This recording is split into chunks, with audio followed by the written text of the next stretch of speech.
Hello and welcome to Myth Monsters. My name is Erin and I'll be your host for these little snack bite-sized podcasts on folklore and mythical monsters from around the world. These podcasts focus on the actual cryptids, folklore and mythic monsters from global mythology, rather than focusing on the full stories of heroes and their big adventures. I'll also be dropping in some references that they have to recent culture and where you can see these represented in modern day content so that you can learn more and get as obsessed as I am about these absolute legends of the mythological world. I've had a very busy week this week, and especially as the holidays come up, visitors end up coming here and it gets even busier. I'll be putting up my tree this weekend and cracking open my advent calendar because adults can enjoy a little piece of chocolate a day too, jeez. But what is this podcast if not a breakaway into an either ancient or fantasy world? This week, we are heading on over to the very real Malaysia for two monsters for the price of one, because they work hand in hand. They are the Pelesit and the Polong of Malay folklore. The Pelesit is generally described as a familiar spirit, and it takes the form of a cricket or grasshopper.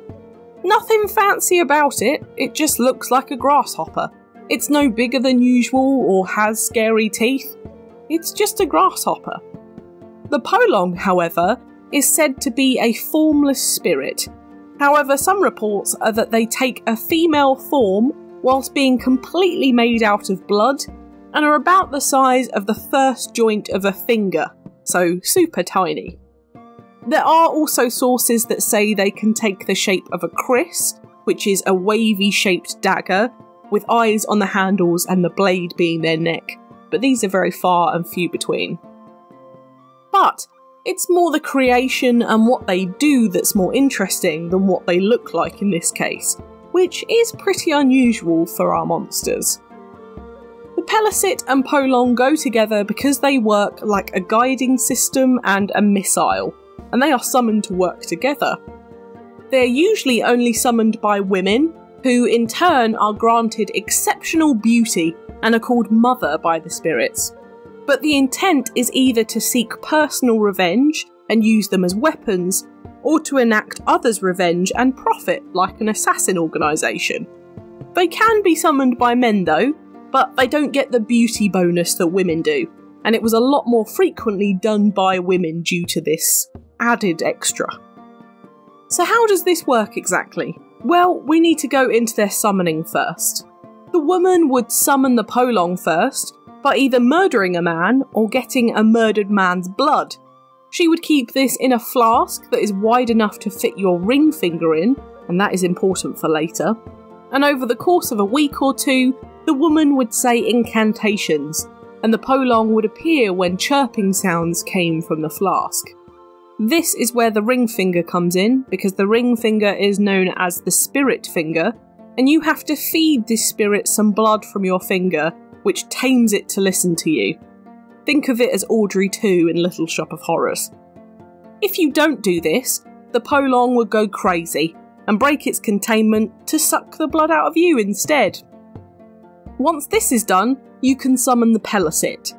You can either catch one in the wild, but good luck differentiating it from a normal grasshopper, or you can summon one yourself. This one isn't so fun. It involves digging up a dead child and on a full moon, taking the corpse to a hilltop that specifically has an anthill on it and facing it whilst you have your back to the moon.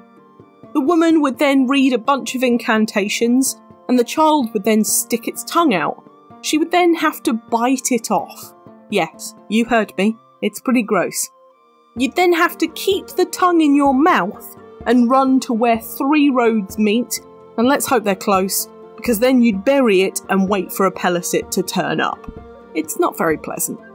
The Pelesit then becomes a pet to the Polong, and they both become familiars to the person who summoned them. But what do you do with them that's so lethal that you could make an assassin business out of? Well, once you have the target of your ghostly duo, the Polong would set the Pelesit onto their trail, and the Pelesit would wait until they are asleep and crawl backwards into the victim's mouth. Whilst they wouldn't wake up, the person would feel it, and this is when the Pelesit chirps to summon the Polong, who then possesses the unfortunate victim, and the Pelesit hops back to its mother. The possession is also pretty nasty. The victim will first start to have bruises that are unexplained show up all over their body, and then they will literally just ramble on about cats. Yes, that's it, just cats. This is the final stage of where you can actually stop the possession, because if it goes further than this, the victim is driven irreversibly insane and will eventually die of insanity. Once the possession is complete and the person is dead, the Polong will return to its flask with the owner, waiting to be called out again. I mentioned there that you could stop the possession, and this was only achievable through exorcism.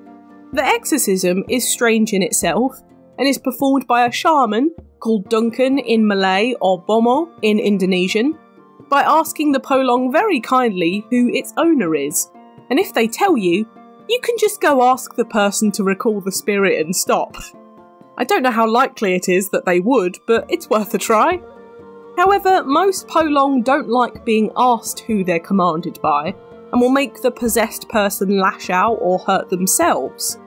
Sometimes it would frame someone else as the owner, or it would just not answer, leaving the possessed person to just die.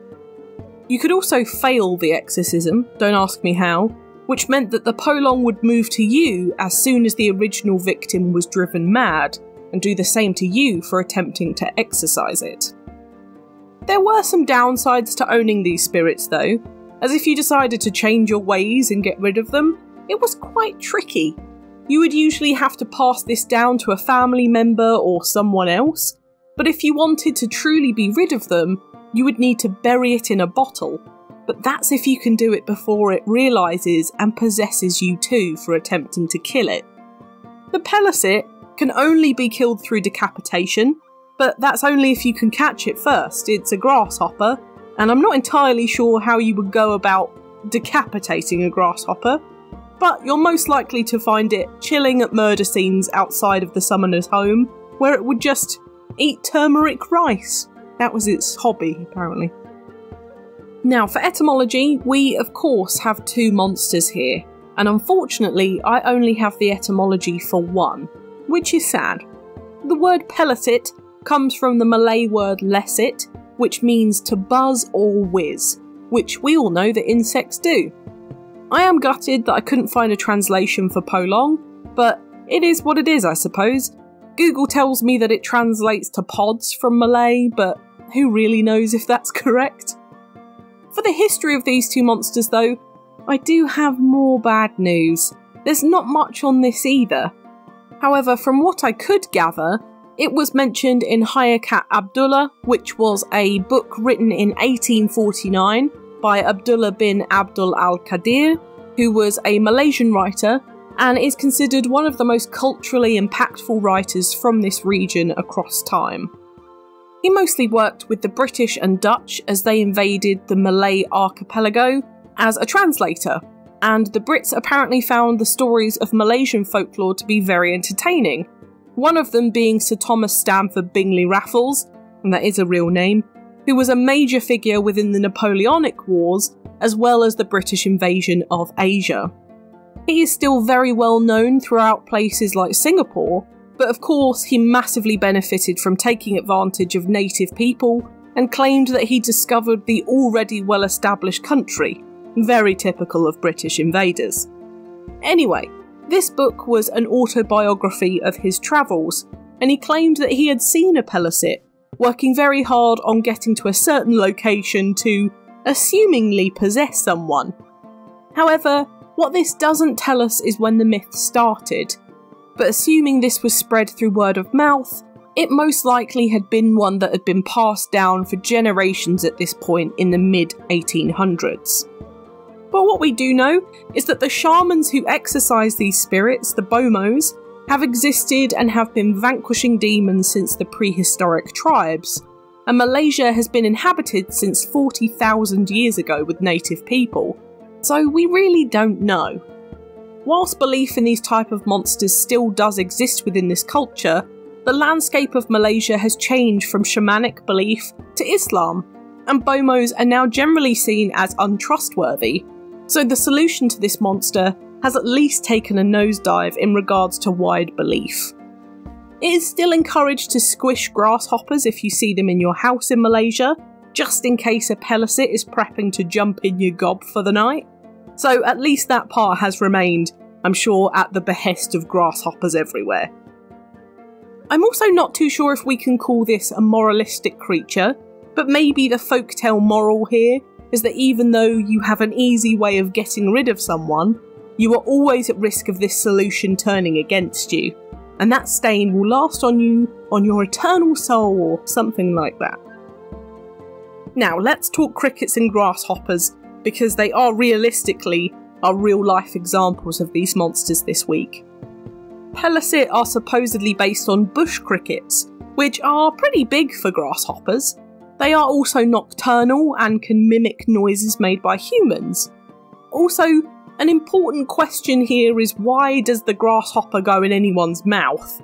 An easy answer to that is that bugs are dumb, and I'm sure as much as we're all told that we eat 8 spiders on average in our lifetime in our sleep, maybe we eat as many grasshoppers if they get the chance. Malaysia does have a history of eating insects, however it's not very common in modern times. Although crickets and grasshoppers are some of the most common bugs that humans will eat, and are apparently delicious when fried, and insects are halal, so maybe we should all switch to eating them. Of course, I would rather starve and die, but I'm a big wimp.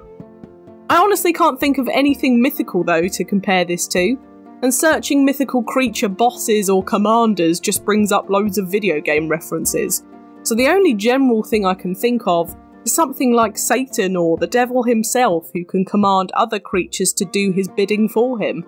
Or potentially the Bokken Riders that we covered from Dutch folklore who work for a devil. Otherwise, I'm generally drawing a blank on this one. It's certainly a unique pairing. Now, on to modern media. Of course, I cannot find anything bar an episode of Marvel anime Blade that covers either of these monsters, so I'm going to go over some fun summoned monsters this week. For art, go and look at independent art this week. There really isn't much in general about these two, but I found a really quirky bit of art for the advertising this week, so it's really not a common monster. I'm not sure what to suggest. In movies, we have Big Trouble in Little China, My Little Pony Equestria Girls Rainbow Rocks, and The Box. For TV, we have Supernatural, The Winx Club, Gargoyles, Fairy Tale, The Owl House, The Trapdoor, The Little Prince, Harley Quinn, Buffy the Vampire Slayer, Merlin, and The Outpost. In video games, we have ones such as Elder Scrolls, Bayonetta, Dark Souls, My Lovely Wife, Doofus, World of Warcraft, Eternal Darkness, Shin Megami Tensei, Final Fantasy, Castlevania, Fate, Baldur's Gate 3, Total War Warhammer, Chaos Legion, Champions Online, Diablo 2, Wakfu, Neverwinter Nights, Dungeon Keeper 2, Exile of Vernum, Golden Sun, Divinity Original Sin 2, and Tuhu Project. My book recommendation this week is Red Onion, White Onion and Other Malay Legends and Folklores by M.A. Badri, for some really cool Malay folklore stories if you are interested in mythology in this part of the world. But now it's time for Do I Think They Existed? I really hope not. This sounds horrible. And I'm just talking about the grasshopper in the mouth part. The whole summoning also sounds pretty gross, especially the dead child's tongue in your mouth, as well as the monster itself, sure. But I suppose if you are really that desperate to be a mob boss with spirits in tow, this would be an easy way to do it. I said it earlier, but I think this monster is probably a cautionary tale, somewhere on what you send out will come back to you tenfold. I don't imagine these summoners have enough people to hate, and they end up getting driven mad themselves eventually, so I guess the moral is be wary of the hate you put out into the world. And I'm sure that's a good moralistic point anyway. Do I think there are sentient grasshoppers out there that are commanded by little blood ladies? Probably not. but I will be much more aware of grasshoppers in the springtime following this episode now. I certainly spooked one of my friends about this who has a general fear of bugs, so that's enough joy for me to get out of this. But what do you think?